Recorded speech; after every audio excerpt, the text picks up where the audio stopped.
राज्य के लिए बहुत अच्छी योजना लाई, थँक्यू वेरी मच. यांच्यात तोडून थँक्यू आभारी नाही. हे माझी मुलं शिकणार आहेत तिथे, पण मी बोललो भविष्यामध्ये आमचे तरुण तरुणी उद्योजक व्हावेत, तिथे प्रशिक्षण घ्यावं, फूड प्रोसेसिंगचा कारखाना काढावा, क्लस्टर काढावं, मार्केटमध्ये खाद्यपदार्थ आणावे, एक्सपोर्ट करावी.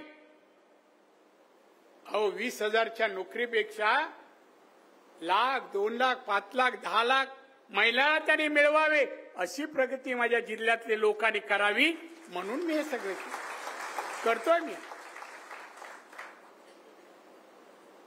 हे का करतोय की भविष्य आमचं असं जायला पाहिजे, तरुण तरुणी असे व्यवसाय केले पाहिजेत. आतापर्यंत सांगा, मी आसामला पहिल्या वेळेला गेलो तेव्हा मंत्री झालो, तिथे मला अनेक महिला पुढे आल्या.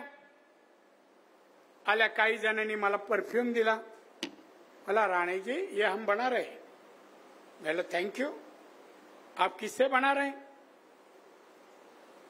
आपण चहा मध्ये टाकतो ना गवती चहा, गवती चहा पासून परफ्यूम, काय मराठी, अत्तर त्या बनवतात. 200 कारखाने आहेत महिलांचे, 200 आसाम मध्ये गवती चहाची.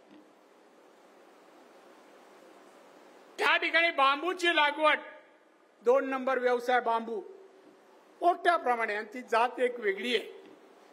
हे तुम्ही अगरबत्ती देवाला लावता ना, आणि ती काडी आहे ना, ती आसामच्या बांबूची काडी आहे.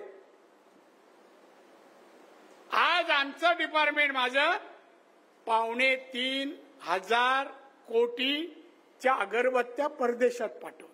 तिकडे पण देव आहेत ना, आपल्याला वाटतं आपल्याकडे देव आहे, पण तिकडे पण अगरबत्त्या लावतात. हा महिला वर्ग बनवतो अगरबत्ती. मधाच्या पेट्या, जेवढा जंगली आदिवासी भाग आहे, आज आमचा खादी विभाग जो मध विकतो तो जवळपास 110 कोटीचा मध हा असा आदिवासी लोक बनवतो. असे अनेक उद्योग मी सांगितले, शिबिरं घेतली, फॉर्म दिले, भरा आणि चालू करा, पेट्या येतील. काही उद्योजक बनवतायत, हाय उद्योजक सुरू झाला. पण हे उद्योग मी केले, हे विरोधकांचे उद्योग. राणे काय करतो, कुठे बसतो, काय करतो, एकही माणूस माझ्या एवढ्या वर्षात 34 टीका करू शकला नाही माझ्या पर्सनल लाईफ बद्दल. घर आणि कार्यालय सोडून मी अन्य ठिकाणी नाहीच. 7.5 माझ्या आयुष्यात येतच नाही, तसा आपला संबंध नाही. आणि असे बेवडी माणसं, कॉन्ट्रॅक्टचं काम करून सरकारची चोरी करणारे लोक, काम जे करतात, कोल्हापूरच्या ठेकेदारावर नाव घेतात, काम घेतात इथले आमदार. आम्हाला माझ्याकडे यादी आहे, कधी इन्कम टॅक्स इन्क्वायरी तुम्ही देणार, एवढी कामं केली आणि याच्यात लुटमारी अशी झाली म्हणून निकृष्ट दर्जाचे रस्ते झाले. पत्रकारांना चालतात हो असे रस्ते, चालतात वर्षामध्ये मातीवर. आणि म्हणून बांधवांनो, आपल्याला आपला मुलूक, आपला सिंधुदुर्ग रत्नागिरी, इथे लोकांचं जीवनमान सुधारावं, सुखी समाधानी लोक व्हावी, आमची मुलं मुली दर्जेदार शिक्षण घ्यावं, टेक्निकल क्षेत्रात, इंजिनिअरिंग क्षेत्रात प्रशिक्षण घ्यावं, डॉक्टर इंजिनियर व्हावेत, IAS IPS व्हावे, मोठ्या पगाराच्या नोकऱ्या त्यांनी प्राप्त व्हाव्यात, बंगला आणि गाडी मिळेल अशा IAS IPSच्या नोकऱ्याही भविष्यात सिंधुदुर्गाच्या मुलांना मिळाव्या.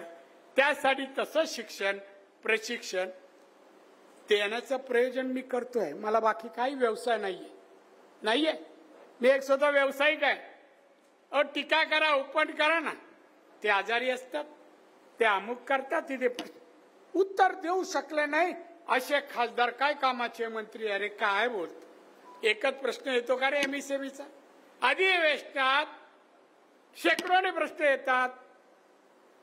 एक प्रश्नाला मी बघायला दिली आणि ते येऊन सांगतोय तू काय बोलतो. निलेशला माझी विनंती करणार होतो, ते त्याचं हिंदी जरा यांना बोलून दाखव रे. खरंच खरंच माझ्यानंतर 2 मिनिटं फक्त त्याचं हिंदी खरं भयानक हिंदी हो, भयानक.